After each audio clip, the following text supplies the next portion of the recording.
آپ کو آج بھی یاد ہوگا کہ 11 مارچ 1992 کو پاکستان اور آسٹریلیا کا انتہائی اہم میچ تھا. پاکستان کے لیے وہ ڈو اور ڈائی والی سچویشن تھی، چونکہ پاکستان اس سے پہلے بھی بھارت، ساؤتھ افریقہ اور ویسٹ انڈیز سے میچز ہار چکا تھا، اور پھر انگلینڈ سے میچ بارش کی وجہ سے ڈرا ہو گیا تھا.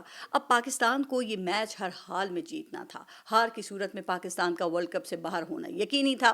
پھر دوسری طرف آسٹریلیا کی ٹیم بھرپور فارم اور پر اعتماد تھی. اچھا، ان کو یقین تھا کہ وہ پاکستان کو بآسانی ہرا لیں گے. یہاں عمران خان نے زبردست اسٹریٹجی اپنائی. وہ ٹائیگر کی تصویر والی ٹی شرٹ پہن کر میدان میں اترے اور ان مناظر نے پھر پوری دنیا میں تہلکہ مچا دیا. انہوں نے ٹاس جیتنے کے بعد بیٹنگ کرنے کا فیصلہ کرتے ہوئے کہا کہ میں نے اپنی ٹیم سے یہ کہا ہے کہ listen just be as if you are a cornered tiger, یعنی اس طرح کھیلو جیسے زخمی شیر ہوتا ہے، جیسے کنارے سے لگا دیا جاتا ہے. اس سے نہ صرف پاکستانی ٹیم کا اعتماد بحال ہو گیا بلکہ آسٹریلوی ٹیم کا اعتماد وہ تو ڈاماڈول ہو گیا. اور پھر دنیا نے دیکھا کہ پاکستان نے آسٹریلیا جیسی مضبوط ٹیم کو اسی کے میدان میں 48 رن سے شکست دی اور پھر پیچھے مڑ کر نہیں دیکھا. ہم سری لنکا کو ہرا کر سیمی فائنل میں گئے. سیمی فائنل میں نیوزی لینڈ کو ہرا کر فائنل میں ہم نے انگلینڈ کو ہرایا، اور پھر پوری دنیا نے ورلڈ کپ جیتنے کے مناظر دیکھے جو آج بھی پاکستان کے لیے اعزاز ہیں. اسی ورلڈ کپ کی فتح کے بعد میاں محمد نواز شریف نے بطور وزیر اعظم ٹیم کے اعزاز میں ایک تقریب کے دوران عمران خان کو مسلم لیگ نون میں شمولیت کی دعوت بھی دی تھی.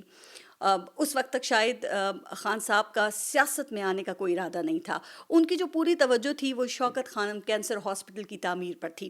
اس حوالے سے بھی اس وقت میاں محمد نواز شریف کی کیونکہ حکومت تھی تو انہوں نے کافی مدد کی ان کی، اور ہاسپٹل کے لیے زمین اور 50 کروڑ روپے کا ڈونیشن بھی دیا. اور یہ بات تو خان صاحب نے خود بھی قوم کو بتائی ہے نا. پھر وہ کہتے ہیں نا کہ سیاست میں کوئی پیش گوئی نہیں کی جا سکتی. عمران خان آج ملک کے مقبول ترین لیڈر ہیں، اور اتنے مقبول ہیں کہ حکومت کو ڈر ہے کہ اگر یہ جیل سے باہر آ گئے تو ان کا ایسا استقبال ہوگا جو شاید ماضی کے تمام ریکارڈز کو توڑ دے، اور پھر شاید حکومت چند دن کی نہیں صرف چند گھنٹوں کی ہی مہمان ہو. یہی وجہ ہے کہ عمران خان کی رہائی میں جو رکاوٹ بنی ہوئی ہے.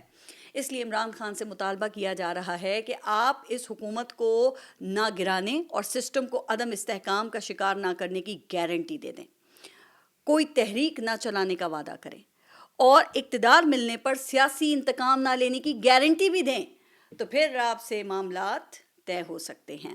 باقی 9 مئی پر کوئی ایسا سٹیٹمنٹ جس سے عمران خان کا بیانیہ بھی متاثر نہ ہو اور ان واقعات کی مذمت بھی ہو جائے، تو وہ بات بھی اپنی جگہ ایز اٹ از ہے بھی.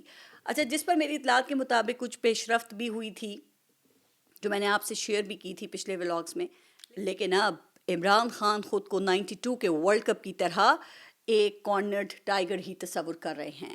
وہ سیاسی انتقام نہ لینے پر آمادہ ہیں، وہ 9 مئی کی مذمت پر بھی آمادہ ہیں، شاید آگے چل کر یہ معافی کی بات بھی ہو جائے، لیکن وہ اس نظام کی گارنٹی دینے پہ فی الحال آمادہ نہیں ہیں. وہ اس وقت فوری الیکشنز چاہتے ہیں، اور الیکشن بھی غیر متنازع اور صاف شفاف، جس کو تمام جو اسٹیک ہولڈرز ہیں وہ قبول کریں، تمام قیدیوں کی رہائی ہو، اور حکومت عمران خان سمیت کسی کے بھی جو مقدمات ہیں اس میں مداخلت نہ کرے. یعنی کہ وہ ڈیل بھی ایسی چاہتے ہیں جو میرٹ پہ ہو. یہ نہیں کہ وہ عدالت سے ضمانت حاصل کر کے وطن سے باہر چلے جائیں اور پھر ہواؤں کا رخ دیکھ کر واپس آ جائیں. اب یہ حکومت کے لیے یہ ساری جو بات ہے وہ ناقابل قبول ہے. مسلم لیگ نون اپنی مقبولیت کھو چکی ہے اور میاں محمد نواز شریف اس پر رنجیدہ ہیں، کیونکہ جو سیاسی کیپٹل انہوں نے بڑی مشکل سے کئی سالوں میں کھڑا کیا تھا، وہ 2022 کے بعد ایک جھٹکے سے ہی تباہ ہو چکا ہے. اب دوسری طرف عمران خان کے مخالفین ہیں جو مقبولیت کے چھکے ابھی تک نہیں لگا پائے، لیکن اشتہارات میں تو خوب چھکے چوکے لگا رہے ہیں. جی ہاں، مریم نواز نے شاندار بیٹنگ کر کے ہر بال پہ چھکا لگانے کا ریکارڈ قائم کر دیا ہے. لیکن ذرا رکیے جناب، یہ چھکے حقیقت میں نہیں بلکہ مریم نام کی ایک پیاری اور معصوم سی لڑکی پنجاب حکومت کے ایک اشتہار میں لگاتی ہے. اس لڑکی کے چھکوں کو مریم نواز کی کارکردگی سے تشبیہ دی گئی ہے. مجھے یہ اشتہار دیکھ کر مزہ بھی آیا اور ہنسی بھی آئی۔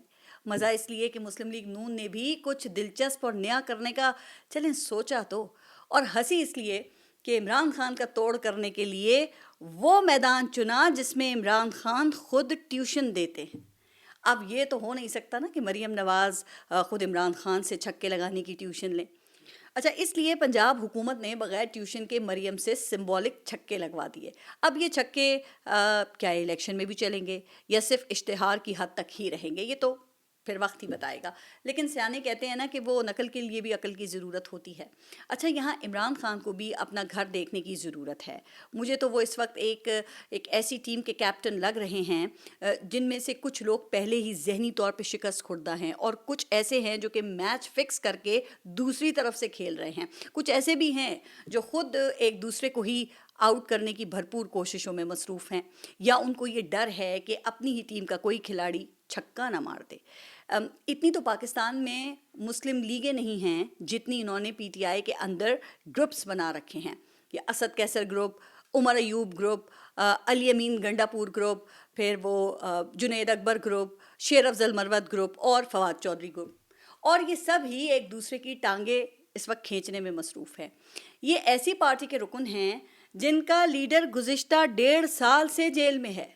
پوری ریاستی مشینری اس پارٹی کا تیا پانچا کرنے میں لگی ہوئی ہے، اور آپ جس کے نام پر ووٹ لے کر آئے ہیں آپ اسی کو گرانے میں مصروف ہیں۔ اب ان کو دیکھ کر ذہن میں یہ بات آتی ہے کہ باتیں کروڑوں کی اور دکان پکوڑوں کی۔ اسد کیسے تو خیر خود کو عمران خان کا اب نمبر 2 سمجھتے ہیں، ان کے تکبر کا ایک الگ ہی عالم ہے۔ عمر ایوب خود کو شاید ابھی سے وزیر اعظم کے طور پر دیکھ رہے ہیں۔ علی امین گنڈا پور کو شاید وزارت اعلیٰ اب یہ قسمت سے ہی مل گئی ہے، ورنہ وہ اتنے بڑے عہدے کے لیے لگتا ہے کہ خود ہی تیار نہیں تھے۔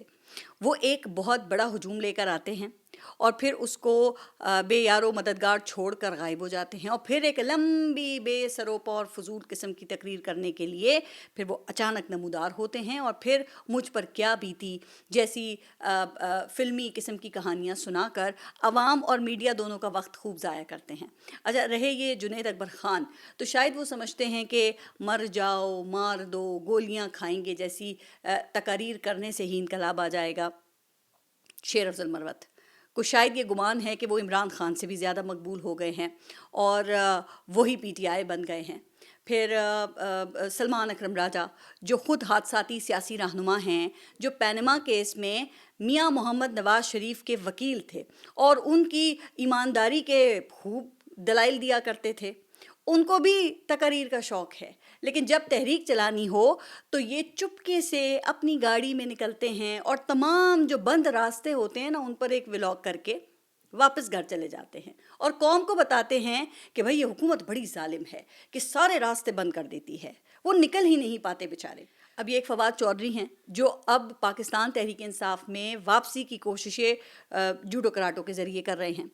اچھا، دوسری طرف پاکستان تحریک انصاف کی امریکہ میں لابنگ جاری ہے، شہباز گل اور شہزاد اکبر اور عارف الوی بھی اپنے ہی گول پوسٹ میں گول کر رہے ہیں۔